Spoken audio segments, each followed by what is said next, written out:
We're coming up on almost 10 years now, I believe.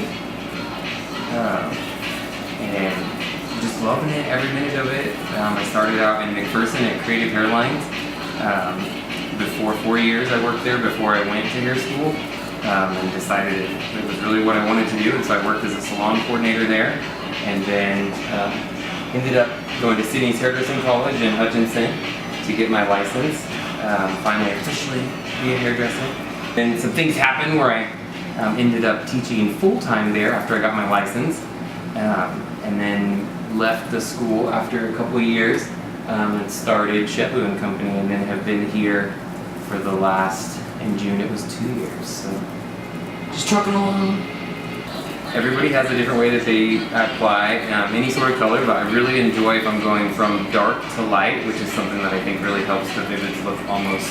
naturally done. I like to start from the base and do a darker pigment. And so then what happens, I start on the ends with my lighter color so that they're nice and saturated, and then I'll go back to that base and then apply that darker color, and then I can really saturate and bring down and really work on that blend the way that I want to see that dark to light happen. I think that it's very important, and something that I've always tried to focus on and believed is always important is the health of that hair. And sometimes that means we can't always be as blonde as we want to be, or we can't always, go in and have that color in our first application or our first visit. Again, the hair tells a story, and so it's very important to keep the health of the hair intact and have integrity, so you're doing the right thing, whether it's been chemically compromised in the past, or what it is that's causing that. Environmental damage, mechanical damage with our hot tools, a lot of things can impact that, and so we want to get people to healthy, long, beautiful hair, and that takes time, and that takes patience, and it takes some really great product that they've launched in the last few years specifically to help us get there. So. Sure enough, Modern Salon contacted me last week, I believe now it was, and informed me that I'm on this list of what they call Modern Salon 100, and I believe it's the first year they've done it. They said that this is August is what they call their game changer issue, and so they've picked 5 editors, sat down and picked 100 Instagrammers that they feel like are sort of changing the game, essentially, and people that